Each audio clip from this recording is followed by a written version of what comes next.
From Boca Raton, Florida, this is Behind the Bima. On this week's episode, Rabbi Goldberg and co-host Rabbi Philip Moskowitz are joined by Eitan and Varda Morell, parents of Staff Sergeant Maoz, who died heroically in Gaza. Hashem Yimkom Damo. Maoz was a brave and heroic soul who made the ultimate sacrifice defending our people and our land. In moments of unfathomable loss and sacrifice, we find the true essence of courage, love, and the indomitable spirit of our nation.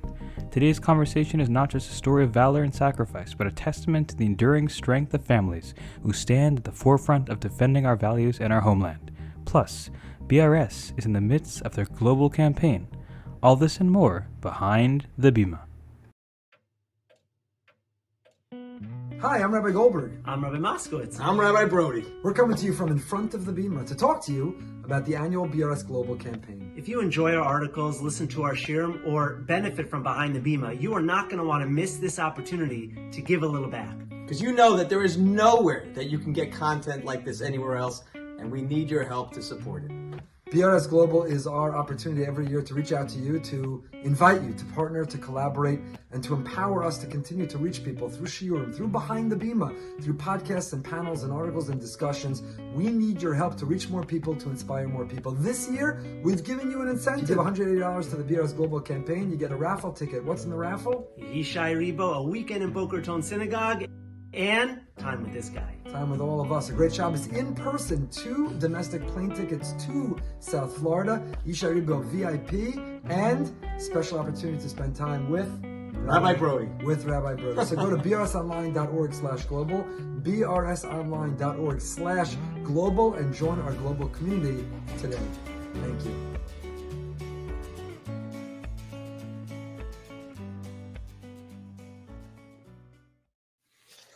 It's a true honor to go behind the Bima with Eitan Morell, the father of Staff Sergeant Maoz Morell, Hashem Yikom Damo, Zichrono Livracha, one of the heroic, brave, courageous soldiers who tragically gave his life really defending our people and our land. And we begin, Eitan, by just telling you how much our community here in Boca Raton, and we know Jews around the world, are sending you love and support and comfort, and our hearts are broken with yours and pained with you, and in not only Maoz not being part of your family, but the world not having the opportunity to learn and grow and be inspired by the future that undoubtedly he was going to bring. And so just to simply communicate that and transmit our love to you and our heartfelt tefillos to you. Thank you so much for spending a few minutes with us.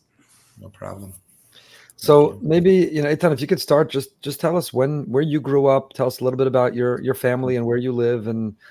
I grew up in upstate New York, a place called Binghamton. It's a small town with very few Jews and even fewer from Jews. We were one of just a handful of families who were Shomer Shabbos there. And I was born there, and I lived there my whole life until I came to Israel after I graduated high school in 1988. And I've been in Israel ever since, almost 35 years. And Binghamton was a very special place to grow up. We never, since there are very few from Jews, I always felt that we sort of grew up in a little bubble where whatever we did, that was what was done. I had anything else to, I knew nothing else. Right. We didn't have any pressure at all. And those of us that grew up there in those years of the 70s, almost everyone remained from. Almost all the people. Wow. I was just talking about this during the Shiva with an old-time Binghamton person, the principal of our school there. He came there in 1972, and he had 4 from families in the entire school. And all of their children are all still from today, which was, I think, an amazing fact. So it was a wonderful. That's such an interesting phenomenon, and it's true. Binghamton, Albany, Rochester, those communities we know, and we have in our community people from those places. I don't know, Binghamton. All those places are bigger than Binghamton. Rochester, Albany, Syracuse, Buffalo are all bigger than Binghamton. Got it. And you stayed after high school? So did you grow up in a Zionist home? Where did you get that? Yeah, I grew up in a Zionist home. My father was a professor at the University of Judaic Studies. He was professor of Judaic Studies. He taught Hebrew at the university in town. And he would every 7 years get a sabbatical. We would come to Israel. We went to Camp Moshava in the summer, B'nai Akiva camps. I went to from high schools to MT. I went to MTA. We were pretty, I would say, traditionally Zionists from family. And that inspired you to stay. When you stayed, where did you stay? How did you stay? Did you go to Israel? I came to Israel for the year in Elul Tavshin Memchet, 1988. And I came to Shalavim for the year, and that was 35 years ago. So I did a year in Shalavim, like people do, Shana Bet. Nowadays, it's more standard. Those days, it was a little more of a thing. And then I stayed an additional year where I served in the Israeli army. Wow. An additional year. And then after that, I went back to yeshiva for another 6 months. And then I tried out. My parents really wanted me to. I went to YU for 2 semesters. I did not love being in America. And I mean, YU was okay, but I wanted really to be in Israel. So after that, I came back to Israel. And I went to university in Bar Ilan, where that year I met my wife. And we got married in 1993. And this is where it's incredible. Did you have family? You had family in Israel, or you were no? I did not have any family in Israel. My sister made Aliyah a year and a half ago, but for the past 30-something years, I really didn't have any close family in Israel. We have distant relatives who are not religious, who live on a kibbutz, and that's it. Now I have a sister here, and I have my children and my grandchildren. It's amazing that you joined the army. It's more popular now. It's hard to say popular now, but more popular now. Rabbi Brody has a daughter who joined the army, served in the army in Israel.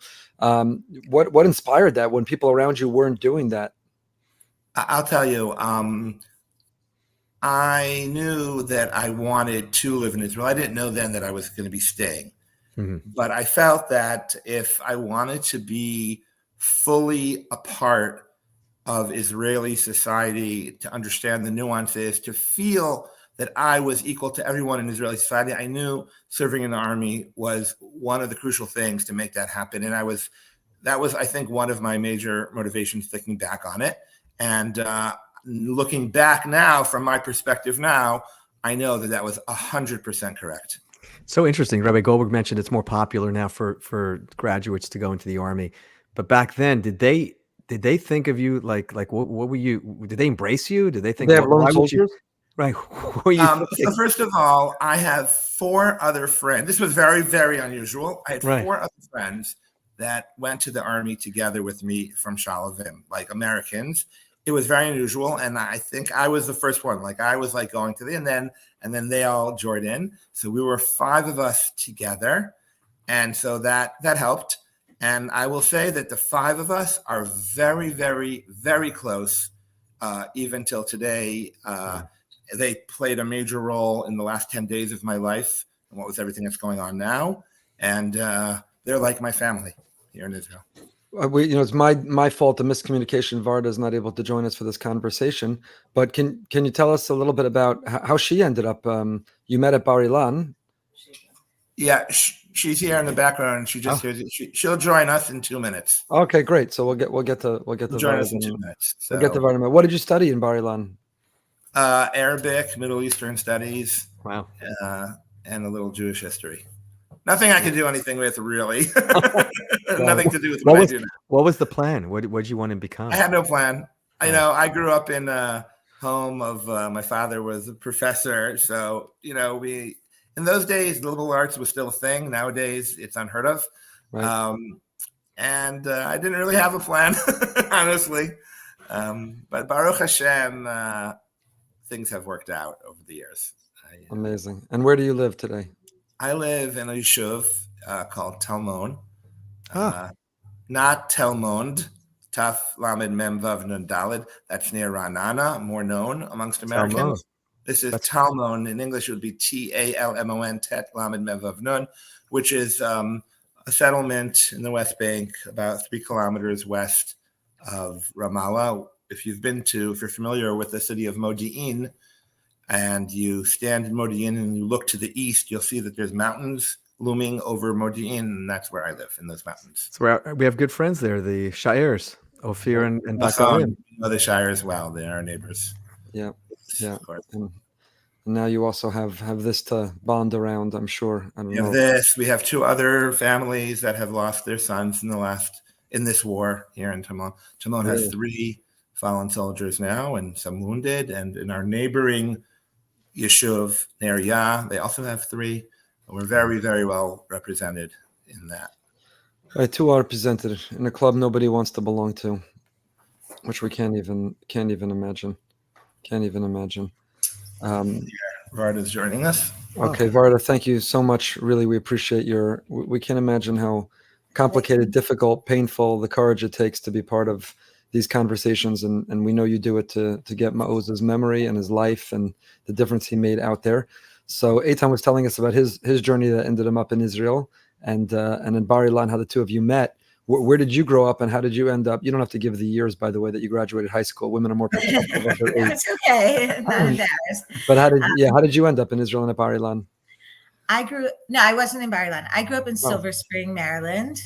And I was involved in Bnei Akiva my whole life, but I wouldn't call, just for the social aspects. But during 11th grade, I was invited to join a group through Bnei Akiva that joined the Second March of the Living. And we did like a whole preparation for that, actually through the Federation in Washington, the Jewish Federation. Like they subsidized most of my trip, and we did like many classes to prepare us about, Jewish life before the war. And then, and that, being in Poland and being in Auschwitz on Yom HaShoah, and then flying to Israel and being in Israel for Yom HaZikaron and Yom HaTzmaut, that's when I really connected ideologically to the land of Israel. And I really became a very serious Zionist then. So, but I came to Israel for the year, and I went to Michlala in Beit Vegan, and I wasn't planning on staying, but I was planning on going back and getting an education, and then only, coming back to Israel sometime in the future. And then during my year, we had an afternoon, like a lunchtime chug with Rabbi Slay from the Old City, if you've heard of him. And he was very, very Zionistic. And one time I had a conversation with him after class, and he said to me basically that, I said, I'm planning on going back and I'll get married and then I'll come back to Israel. And he said, that the boy that's right for you is going to be here, be in Israel. And that's where things changed for me. And I decided that I was going to stay, and I decided to join the Israeli program the following year. It's a teacher's college as well. Like they have an American program, but it's a teacher's college. And that's the year that I met Eitan, that next year. So he was right. Wow. So I want to ask both of you a question. And it's obviously putting you on the spot. It's a difficult question. I know you indirectly through family, and I suspect I know the answer. But I want to ask you, when both of you who grew up in America and had every right to return to America and were on the trajectory and path, your friends built a future and a life in America, when you chose to stay in Israel, did you even understand, or did you even anticipate the implications of that decision to build a family and to have children and to have a son who would serve, and what that risk meant? And looking back with this incomprehensible loss and unbearably painful loss, if you could redo it again or do it differently, would you do it differently, understanding the price that the 2 of you have paid for the Jewish people? We would not have done anything differently. I don't think either one of us. In this war, we had 3 sons serving at the same time, by the way. Right. And I just want to say, when that happened, each time I had a son go to the army. So while they're in the army, you worry about it, right? Sometimes things are, heat up. I remember our second son that was in the army, things like, we were worried that there was going to be some sort of, issue down south, and things were heating up. But I never really ever thought about the fact that if something happens, 3 of our sons are going to be in the fighting a war at the same time. And when that happened on October 7th, although our 2 older sons were up north where things were quieter, but nobody knew what was going to be up north either. And the fact that, that half of our children were fighting this war, that wasn't something I ever imagined, but it wasn't something I don't think that either of us would ever want to change. Our son was killed as a hero for all of Am Yisrael and fighting the war,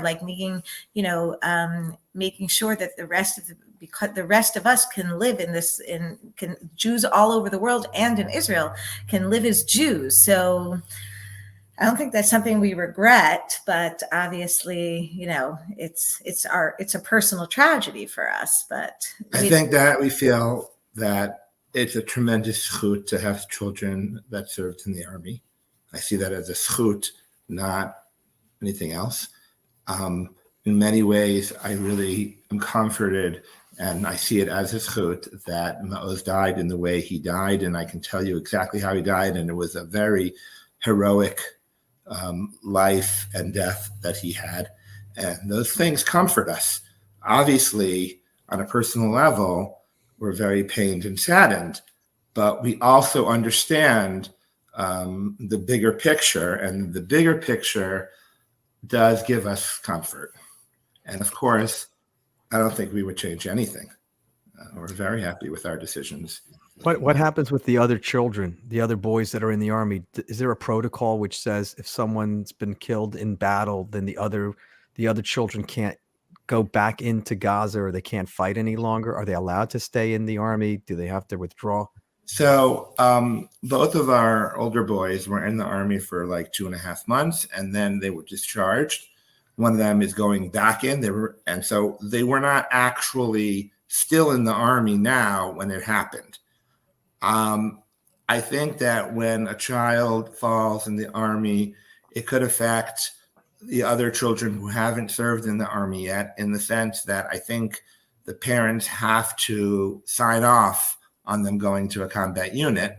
Wow. But I don't think it affects, I'm not sure. Well, What did she say? our We're son- also learning the rules Our now. son, who is married with 3 children and is supposed to be going back in the beginning, the whole month of Nisan, through Pesach. So he made it very clear that if there is anything that we have to sign, that he expects us to sign it, that he's going back, and there's no question about it. I mean, he is an adult with 3 children, so I don't know really how much say your parents have over you at that point. And we have one son who still, he's 16 years old, and we haven't gotten to that part yet.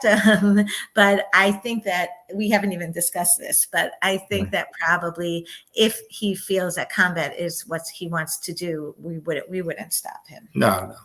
It's not just wouldn't stop him. You would sign that paper. Oh, yeah. Yes. Meaning it could be that that's not the path for him for other reasons, but Maoz's death would not be what would stop us from him doing that. That's extraordinary, and you're extraordinary. Tell us about your extraordinary son. We want to learn about Maoz's life, and his life shouldn't be defined by his last moment or the way he left this world.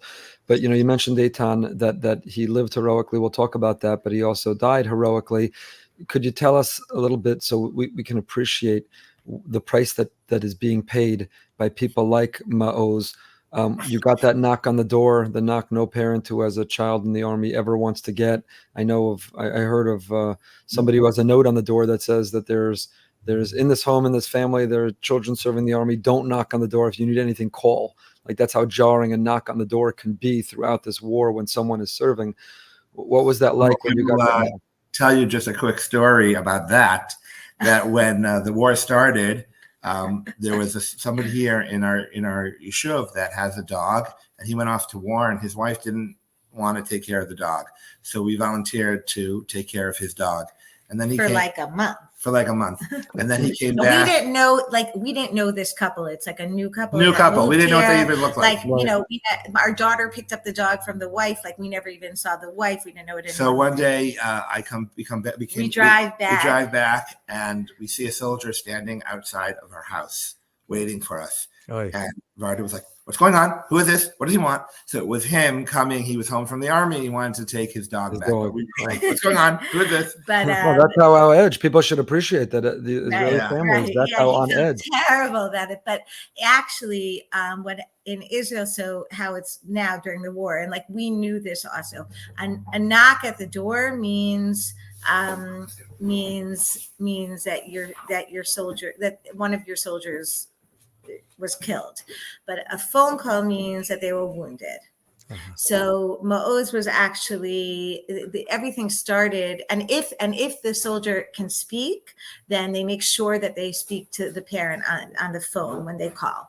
So this started with on Thursday at about 12:30 in the afternoon. Wait, are we going to say that now, or get to it? I'm just talking about the phone call. Oh, okay. Started with a phone call that they called us and said that, Maoz was seriously wounded and we should pack up a bag, make sure to take all the things that we need. And then they were probably already right outside of our house waiting, but like they said, in 10 minutes, somebody's going to come and take you to the hospital. So they purposely don't knock on the door when a soldier is wounded. Wow. So you packed your things and what happened? Wait, okay.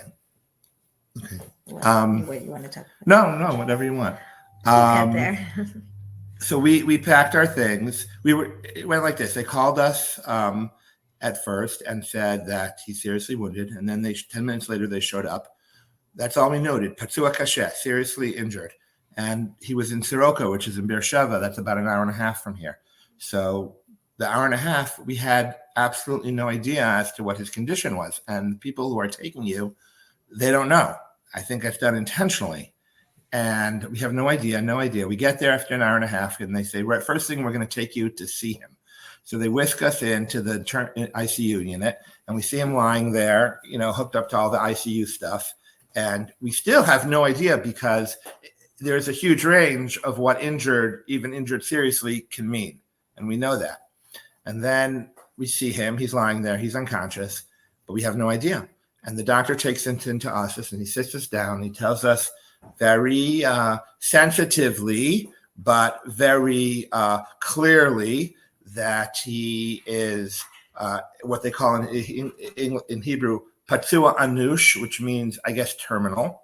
He has severe damage to irreversible brain damage. And there is basically no hope. There's nothing to do. There's no hope. But he's alive still. And we don't know, we expect him to progress to brain death in the next hours or in a few short days. And so from the first minute we were there, we were told there's no hope. And then we walked out of that room, obviously broken. And there in the army, there's what's called the Ksinat Nifkaim, wounded person's officer. It's basically, she's in charge of liaising between his army unit and the families of the wounded soldiers in the unit. She's in charge of dealing with the wounded. She's our person to talk to. So she tells us, look, I've been doing this for 10 years, and I will tell you that even though it doesn't look like it right now, you've been given a gift. Because most parents get a knock on the door, they're told their son has fallen, and then there's a funeral. But you have an opportunity that most people don't have to hipared, to say goodbye, to part with your son. And so that's what we did. The next, so we tried to say goodbye and to part with him, and not just us. All of his friends. He had a lot of friends, a lot of close friends, and his friends from all the different circles, from our community where we live, and from his high school, and from his yeshiva, and different rabbis, and people that were in his life. They all started streaming into the hospital. And, in ICU, there's, it's very sick people, and they're, you're only allowed 2 people in a room. But everyone knew, no, room 7, whatever they want. They can have whatever they want. Anyone who wants to come in. And Saturday night, a lot of his friends are in the Army. They were home for Shabbat. We had like 25, 30 people in his room on Saturday night. Wow. So everyone in his life came to that room and parted with him. And by Saturday night, Motzei Shabbat, we felt like, okay, we had our time to part with him, because we understood this is a one-way thing. If he would continue to live, it's severe brain damage. There's no way that can be fixed. And we're ready. We're ready to move on to the next stage. And the doctor sits us down and he says, look, he's stable. He has not progressed. He said, when I spoke to you on Thursday, I did not think that we would still be here now. But he hasn't progressed, and there's a medical reason for that, and he explained it to us. And if we thought we had seen the worst possible thing, at this point, we realized, no, there's a worse thing. The worst thing is that he stays as he is for, who knows, weeks, months, years. And that really was a big crisis, a big, a mashber, was a very, very hard thing. And then the Rav of our community, Rav Zev Rosenfeld, put us together with the Rav Ido Rat. I don't know if you've heard of Rav Ido Rat. Udi Rat. I assume that you've heard of Machon Puah. Sure. So Rav Ido Rat is like the Machon Puah. Rav Udi Rat, I get his name wrong. Rav Udi Rat is like the Machon Puah of end of life. Machon Puah, right, is the fertility right, and all the halacha and all the issues of beginning of life. And Rav Udi Rat is an expert in end of life, and he lives in Yerucham near Beersheba, and he's in Israel. When someone is brain dead, there's a committee that makes the official decision, and Rav Udi Rat is one of the people that sits on that committee. If you want a Rav to sit on the committee, he's the Rav that would be sitting on the committee, and he's really an expert in all the issues around this, and organ donation, and all the issues that could be. Now, we weren't there yet. The doctors kept telling us, we'll talk about brain death when we get to it. We're not there yet. And that was a problem, that we weren't there yet for us. And he spoke with us and explained everything to us, and it was helpful. And Sunday goes by, again, no change. Monday morning was important because everyone in Maoz's life had come through and parted with him. And everybody that came to the hospital, I made sure to explain to them exactly the situation, because we had a lot of people davening, Tang Tehillim, and in our community. And I know that they were in wider and wider circles all over the world. People were davening for Maoz. But people knew that he was severely injured. But there's a huge there's a huge gap between severely injured and what he had, where the doctors say, Al pi derech hateva, there's no hope.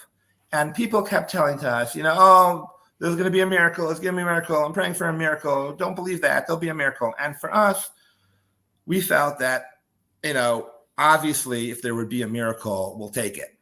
But we had to prepare ourselves and our children for the eventuality of not having a miracle. And we know that Chazal have a klal of ein somchin al nes. You can't rely on the nes. And therefore, we felt that would be very unhealthy for us to believe that there will be a nes, even though everyone, a lot of people were telling us.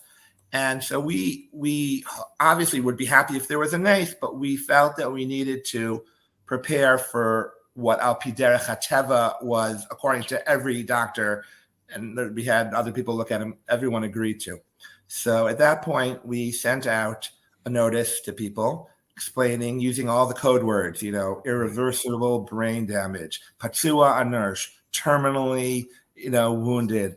And then we asked for people to daven for Rachamim, because we felt that was appropriate. Rachamim for us, for him, for Am Yisrael. That was a more appropriate way to be navigating our tefillot too. And then on Sunday, everyone said goodbye to him except for one important link in the chain of his life. And the only ones that haven't been is his army unit, his team. who he's been with for 2 years, who he spent almost 100 days fighting in Gaza with. Incredibly, incredibly close with these guys. 2 years through all very difficult. He was in an elite unit. He was in the paratroopers, but within the paratroopers, there's a more elite special unit of paratroopers. Like it's called Sayeret Sanchanim. They're like their elite reconnaissance unit. Right. Just to explain, a regular paratrooper spends from the day he enters the army till the day he's ready to go to battle till the day he's fully trained is 7 months. In my son's unit, it's 14 months. It's double the training, double the skills, double what they expect of you. And so they were together for a very long time, and they had not yet been in. And now they were scheduled to leave Gaza on Sunday morning after 2 months in Gaza. And Sunday morning, they got out of Gaza. They make sure that they keep them on a base for 1 day where they do certain, I think, decompressing and psychological stuff, and they let them take a shower. There's no showers in Gaza. Literally 2 months without showers. And then Monday morning, they send them home. But they didn't go home. They had a minibus, that took them directly from the base, to Soroka, to the hospital in Beersheba to visit Maoz. And they came into the room. It was about 3:30 in the afternoon already. And of course, like everyone, I explained to them exactly what the situation was. And they did not fully understand that until I explained it to them. And later that day, we decided to do a special, what we hadn't done yet, a special tefillah of just our family, the siblings and us in Maoz's room. We'd all, of course, been in and out of that room many times, but we didn't ever have the whole family and just the family. So we got everyone together, took a little bit of time to do that. And we sat in the room with him, and we sang and we said some tefillah. It was very short, less than 10 minutes, I would say. And all of a sudden, and we didn't know, we did this because we were in a situation where we did not know what to do with the kids. We have married children. We're all in the hospital this entire time. And we thought that maybe we'd be looking at a longer time than we expected. So we said, oh, should we send them home? Should we leave them here? We didn't know what to do. And one of the concerns of our children was that, something would happen. They wouldn't have time to get back. And so we decided to do just tefillah, just to have done it. And we didn't want to call it like a preda, but more of a tefillah. And so we're all in there, we're singing. It was very intense. And all of a sudden, we see the numbers on the ICU unit. They have all the numbers, all things he's hooked up to. They start going crazy. And then they start diving down. The numbers are going down. And we look at each other and we realize, as we're in there, this is it. So all of our family, all together, we all said, Shema Yisrael, Hashem Elokeinu, Hashem Echad. And as we finished, and comes running in, and I look at her and I'm like, so, is that it? And she says, no. And Wow. That's how he left. And we felt that he was waiting to say goodbye to his army unit, the people that he was with all this time. And once he had that, and then we came in and did like a more official goodbye, that allowed his neshama to leave. And it wasn't brain death. In the end, everything just crashed. So we didn't have really an issue of organ donation. And that's how he passed.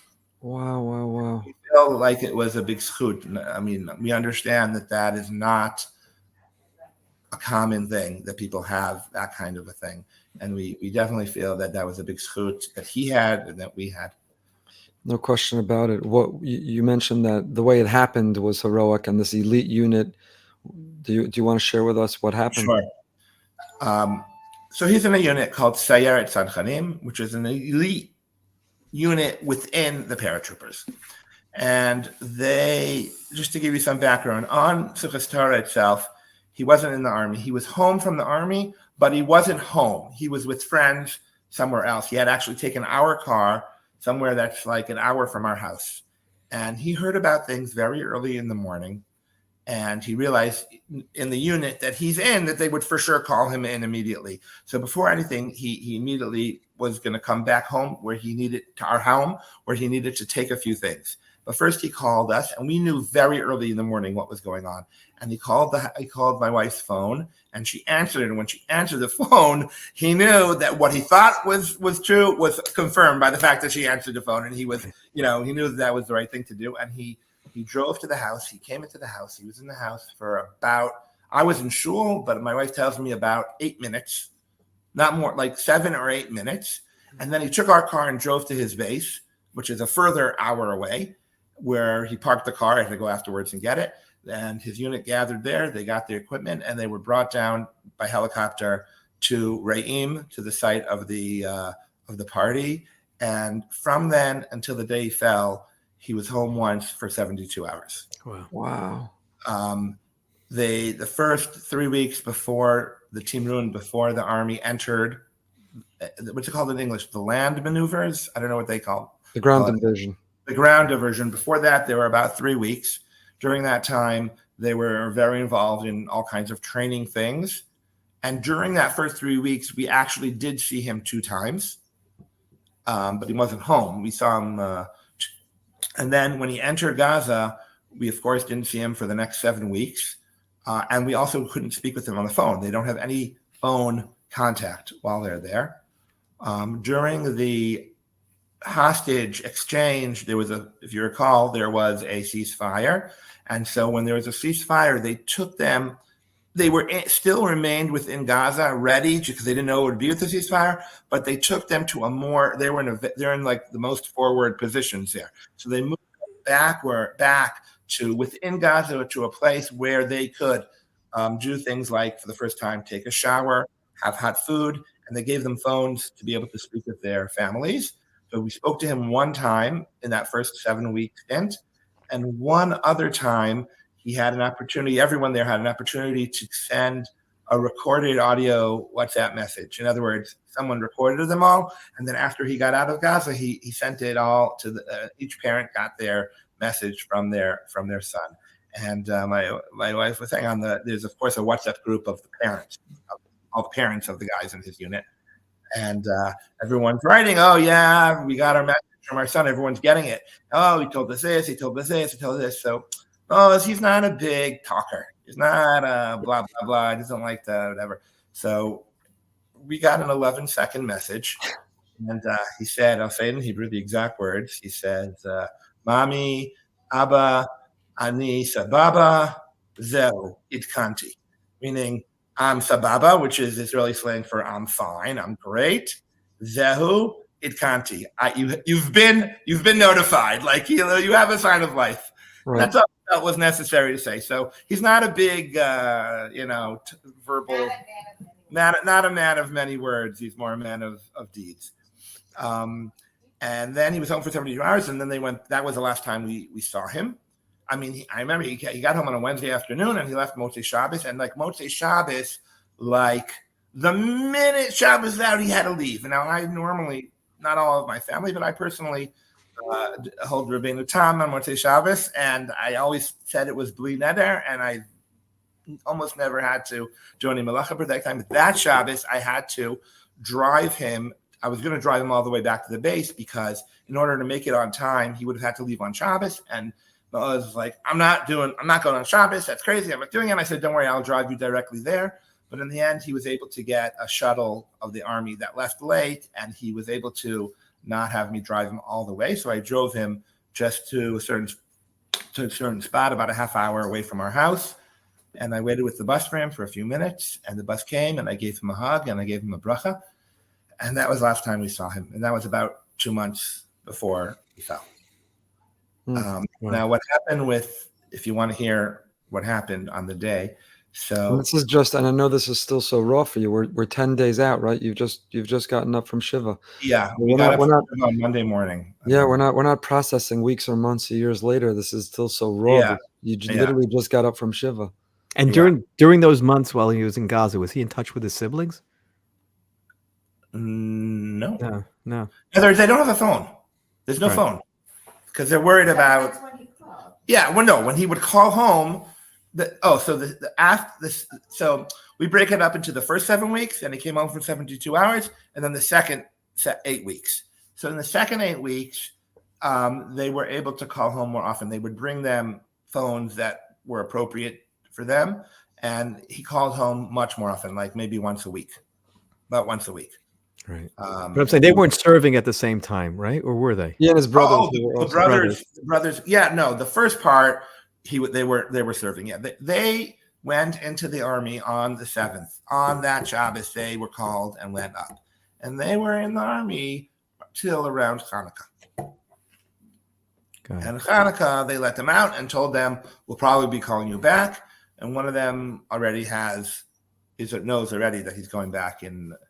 I mean, they give it was April 8th to May something, but he looked at the dates. It came out Rosh Chodesh Nisan to like Kaftat Nisan or something like that. Like, it's not the first time they were called up. It's what's called the Tzav Shmona. Tzav Shmona, you get called up and there's a beginning date. They call you up immediately and there's no end date. But the second time now, he has a regular call up, which has a beginning date and an end date. So he knows how long it's going to be. And he saw it comes out the entire month of Nisan. So he immediately called his officer and said that he has on the night of Yudalit, he has a family function. Can he get out for that evening? The Seder. Yeah. Got it. What happened? The first in Gaza, he was in Khan Yunis the last 2 months. And they had many battles there, many battles. He had, month before he fell, he had a very serious battle where he had literally bullets flying just past his head. He was standing with his officer in a house, and they looked out the window, and they see in the window across from them a terrorist lifting a gun and aiming at them. They dropped to the floor, and the bullets were like whizzing over their head, and they had to crawl on their stomachs to the next window. And when his officer told us about this, he told me these are things that we don't know. We didn't know this about Maoz, because as normal people, normal life, you don't know this. He told me he had no fear. He got up with his mag and he just let it rip. And another guy crawled to the other window, and they were able to kill those terrorists, and all the terrorists were killed, and none of the soldiers were injured at all. They had very serious battles in Khan Yunis, and they were there for almost 100 days, and nobody was hurt in his team at all, or injured at all, and until this last incident. And there were 17 soldiers on his team the entire time. And after this incident, the following Sunday, when they came out of Gaza, the non-injured and non-killed ones, there were only 7. Wow. What happened was, if you want to hear about the actual event that he fell in, so they're in their house. What they do is the way it works is you capture a house, and then you live in the house for a few days, depending on all kinds of things. And then you move on. You capture more area, capture another house, and then you live in that house. And every house you capture, you have to set it up. You have to set up a guard, set up all these things. So they were in the house, and a lot of people were in like the main room there. It was 9:00 in the morning, and they were drinking coffee, getting ready to do whatever they needed to do that day. It was not supposed to be a very busy day. Nothing big on their schedule that day. It's sort of like what they call shigrat hamilchama, the regular, like you get into your regular routine of the war. I mean, there is a certain routine, and a grenade was thrown into the room.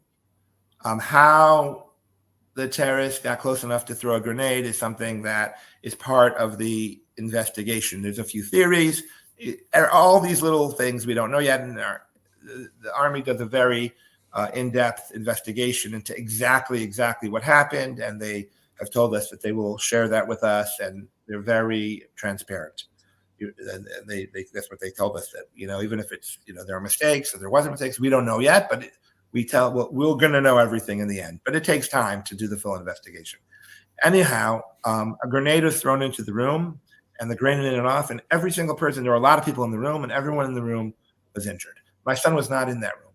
My son was sleeping in another room in the apartment. Now, I will say that as a parent, for many, many years throughout his entire life, it was always difficult to wake him up in the morning. Always, always difficult. Now I know how to do it. You throw a grenade in the next room, he jumped right up. And he kept running into the room. Everyone in the room is injured. They had a paramedic and they had a medic, a regular medic and a paramedic, which is a higher level. And they were dealing with the wounded, but it wasn't enough. It was a mass. There was a lot of people injured. I think maybe 12 people that needed medical attention at the same time. So he starts helping with the medical attention, going from wounded soldier to wounded soldier. All his other people who were there who told me, they said he was like a machine. He was going from soldier to soldier. And I think the paramedic was like, and the medics were like yelling, do this, do this, do this. And his officer, they were dealing with some more seriously injured. And then his officer was injured in a major artery near his neck.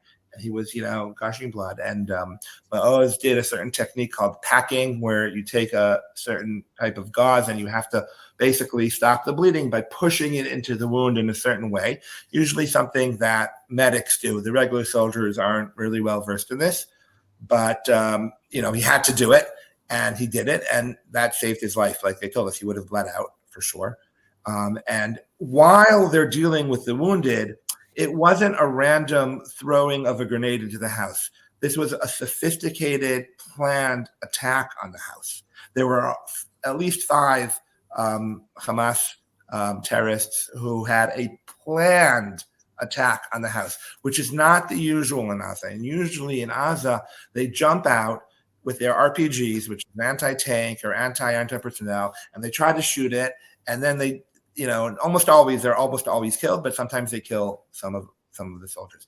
This was a planned attack, and the grenade was just the opening gambit of this. And the idea was to draw them out. So there was a whole battle going on outside of the house with other soldiers. And my son Maoz was busy tending to the wounded together with the paramedic and the medic. And then they had to evacuate the wounded. The way the evacuations work is that there's armored personnel carriers called Achzari, and some of them have it's almost like an ambulance inside of them. They have doctors and everything, and they pull up, and they have to take them from the house to there. It was downstairs. They had to carry them downstairs and into the Achzari, and then the Achzari drives them a little further away where the helicopter lands. The helicopter lands for a few seconds. They load up the wounded, and they're taken to the hospital. So we were told by a soldier who came to the shiva, who wasn't in this because he was on the roof of a house a little further away, but he watched the whole thing unfold from a rooftop. And he said, "You see Maoz come down with the wounded guy, go back up, come down with the wounded guy," understanding that there's firing and shooting all around. Go back and up and back until everyone was tended to and everyone was taken away. At that point, when they finished dealing with the wounded, he ran to his mag. A mag is a very big, very heavy machine gun. That was his weapon. There's one mag in a team, and he's a mag. The mag is for giving heavy cover fire. And whoever carries the mag has to be very, very strong because it's a heavy thing. It's the type of thing that nobody wants to do it. And that was his job from day one in the army. And his friends told me that everyone else that was supposed to be carrying the mag found ways to get out of it. It's a very hard thing. It's very heavy. And all these long marches that they did was all with the mag. So he runs with his mag up to the roof. And on the roof is the Magad, the commander of the whole larger unit, the whole battalion, I guess you would say in English, together with one of his communication soldier who's always with him. And the communication soldier, the Kashar, was shooting his regular gun at the terrace. And Maoz comes up, and this soldier's parents came to the shiva, and they had spoken to him. And the way that it was described to us, that they heard it from their son, in the middle of all of this, suddenly Maoz shows up with his mag, and he had a big smile on his face. This is what they said. And he says to the guy, step back with your little toy gun, because compared to a mag, a regular M16 is nothing. It's like a toy. It's doesn't do anything compared to a mag. The mag is a heavy, strong weapon. So he's like, oh, let me take care of this. Like, step aside with your little, toy over there. And he steps back and he comes forward with the Mag, and he's giving cover fire from the roof with the Mag. And that made it so the two terrorists, there were more we know afterwards, but at the time, the two terrorists who were in the house across from them, very, very close, like a feet away, like very clear, very close. His Mag made it so they couldn't leave the house. Because they couldn't leave because he's giving cover fire. The minute they would leave, they'd be hit. So he, it's called the Lira Tekotam. He trapped them in the house. This is going on like 20 minutes, and he's just keeping them there the whole time. In the meantime, they brought a tank, and the tank shot at the building, and the building crumbled on top of them, killing the two terrorists. But when the tank shot, he was very close to it, and a piece of building shrapnel fell off and went into his eye and into his brain. And he fell like that with the Mag. And 38 minutes later, which I was told is the fastest time in the entire war, he was in the hospital. So basically, the last hour of his life was spent tending to the wounded, one of which we know for sure he saved his life, and basically keeping the terrorists at bay and making it possible for the tank to kill them. When we were in the hospital, there were other wounded soldiers there from this same thing. And one of them, inside their house, besides his team, there was another unit from Okets. Okets are the guys that are the dog handlers. They have attack dogs and they have bomb-sniffing dogs. And they were in the house together with his unit. Their commander was, a number of them were wounded as well. Their commander was wounded lightly, pretty lightly. And he was, at the time, Maoz was calming him down because he felt wet on his whole back. And he thought that he was seriously wounded and it was all like blood. And Maoz rips off his clothes and he's looking for the wound. And he says, no, you got shrapnel to the shlucker. The shlucker is like a water pack that you carry. So it punctured the shlucker. So he says, it's just water. And he calmed him down. And in the hospital, he came down to Maoz's room. Maoz, of course, was unconscious and he held his hand. It was very moving. And he was like crying. He says, thank you so much for taking care of me. And also at the funeral, another guy from Okets. These are guys that he doesn't know. They just happened to be in the house for a few days. A guy comes up to me on his wheelchair and he says, Maoz carried me down the stairs to evacuate me into Maoz was very, very strong. He was very strong. And thank you so much for that. So, obviously we were moved by all those things. And if it's okay with you, I'd like to tell you other things about Maoz, not just. Please do. But let me ask you his name. I know that he was incredibly strong, had a lot of strength, was in Kung Fu and other athletic, very athletic, other athletic feats. Maoz, Oz is strength. Where did he get the name Maoz? Why did you give him the name Maoz? We were going to call him a different name for one of his grandfathers. And that was a plan. He's our fourth. We have 6 children, 5 boys, and then a girl. Maoz is the 4th boy. And on the day that he was born, I called my brother in America and his wife, and they wished us Mazel Tov. And that was in the afternoon in Israel, in the morning in America. Later that afternoon in America, unexpectedly, out of nowhere, my sister-in-law dropped dead from an aneurysm, or just completely unexpected out of nowhere. The same day that Maoz was born, I flew to America to be with my brother, Shiva. He was young, married, 2 small children. And I came back just in time for to get to the bris.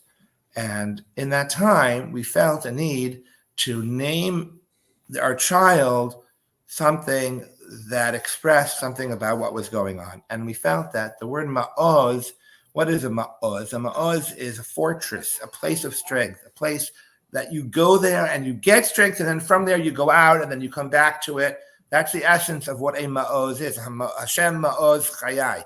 Hashem is a place that we go to there to give us strength.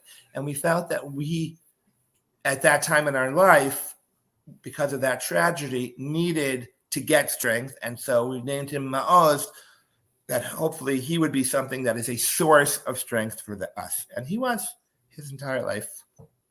That sounds like it. Physically strong, athletic, spiritually strong. I know he was tremendous relationship with Hashem and was a hesder and may have been quiet, like you said, with his words, but his actions demonstrated his relationship with Hashem and his devotion to Am Yisrael. So tell us a little bit more about him at 22, all that he had accomplished such a young age. Maoz, from a very young age, from first grade already, had a very hard time in school. Learning how to read was very difficult for him. He had certain learning disabilities. And throughout all the years in school was hard for him. Here where we live, almost all the boys go away for high school to dorms. And in Israel, getting into what we call a good high school, okay, although, there's a debate about that, is extremely difficult. It's like getting into Princeton. Like some of the schools that these kids go to, like where he went, it's like there's 60 spots for 800 applicants. Wow. It's very competitive, some of these places. And he had a specific school that's like that he wanted to go to that school. And they accept kids with learning disabilities and all that, but only a certain amount. And they'd be like, oh, we already accepted 2 or 3 like that. We can't accept more for this year. And he only wanted to get to that school.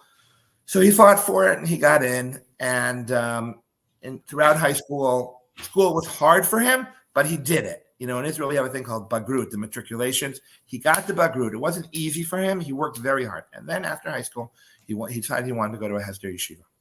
And he wanted to go to a specific Hesder yeshiva that he liked because he liked the guys there. And he liked the rabbis there. He liked the atmosphere. And he wanted to go there. So he goes and he does a bechina, and they test him on his Gemara learning. And he was being tested. And all this was told to me by the Rebbe now. And he saw it. He was very weak. He was very weak. And he tries to tell him in a gentle way that maybe, here we learn Gemara all day long in this particular yeshiva. That's right. Like the big thing here. Maybe it's not the best place for you. Maybe, and they didn't want to accept him. And he was very weak in Gemara. And he wanted to go there. So, and all this I'm telling you, I wasn't involved in this. He did this on his own. He went and spoke to a guy from our community who's an older guy there. He knows he has sway. And that guy spoke to the Rosh Yeshiva and convinced him, and they accepted him. And when he got to Yeshiva, he asked for help. He went to the Rabbi and asked if he could have a chavrusa with him. He went to older guys. He went to stronger guys, and he asked to have chavrusas with him. And learning with him, and I heard this on the Shiva from multiple people, they all confirmed this is how it went. He'd walk into the base medrash and open the Gemara, and they sit down. The chavrusa would read the first line of the Gemara and explain it to him. And Maoz would be like, I don't get it. And no mevin. And he'd explain the second time. I don't understand. A third time. I don't understand. Again and again, till he understands. Okay, move to the second line. Explain in the second line. I don't understand. I don't understand. I don't understand. Till he understands. Third line, same. Fourth line. Every day he would go into the Beit Midrash and he would be Amel. He would be working very hard to break his teeth.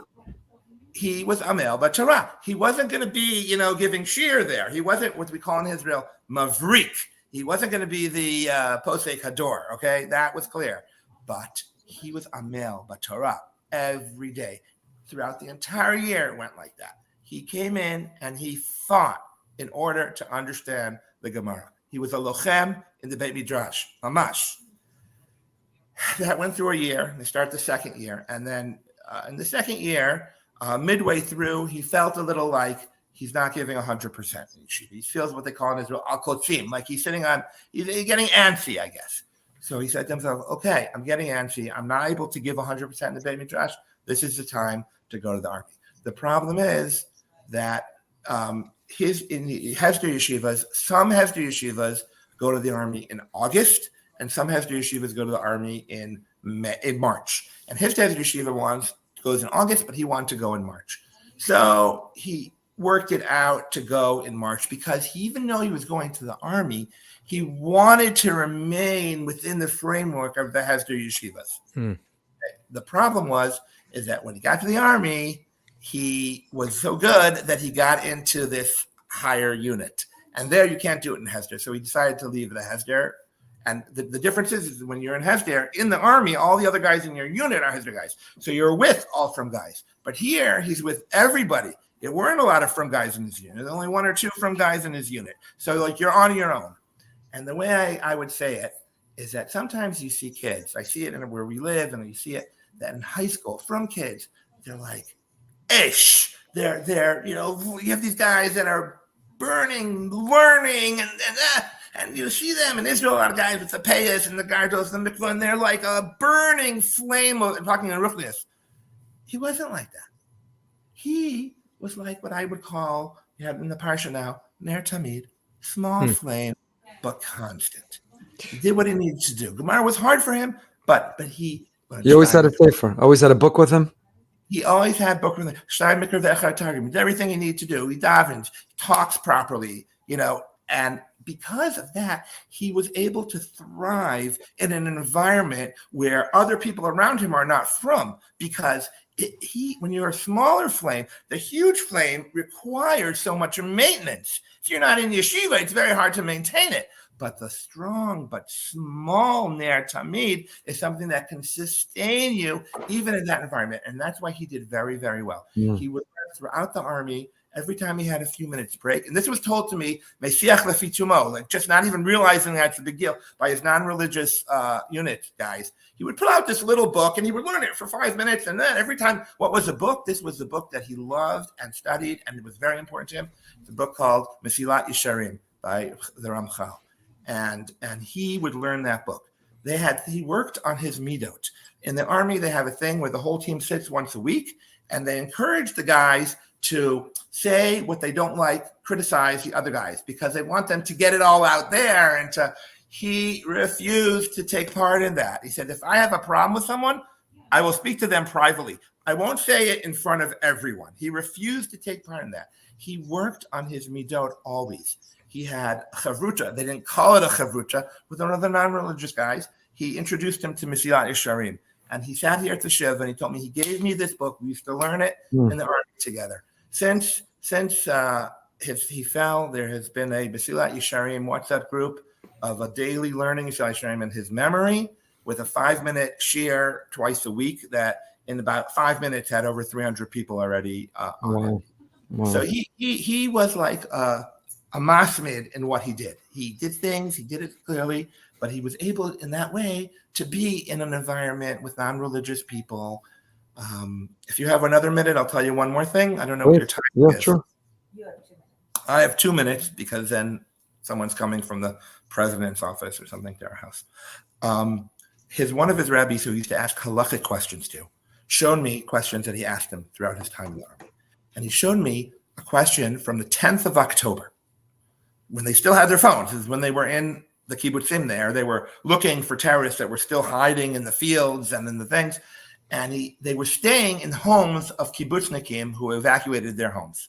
And at that time, there was a big balagan, and there was like a big problem of food. They didn't have food.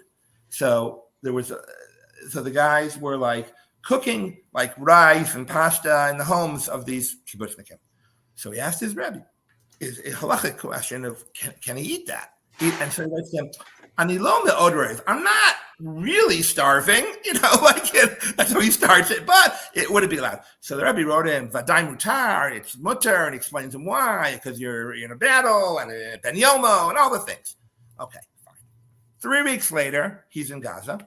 Gaza had a similar situation. They're in houses. They're in kitchens that are equally not kosher to the kibbutz kitchens. Except there, they equally don't have food in the beginning.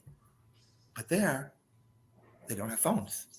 And I'm thinking to myself, when I heard this, if he hadn't asked him that question, if he wouldn't have had the opportunity, in Gaza, he wouldn't have been able to ask. So two options. Either the most likely option, I think, is that he wouldn't eat it, which would be very hard because everyone else is, and the food was scarce in the beginning.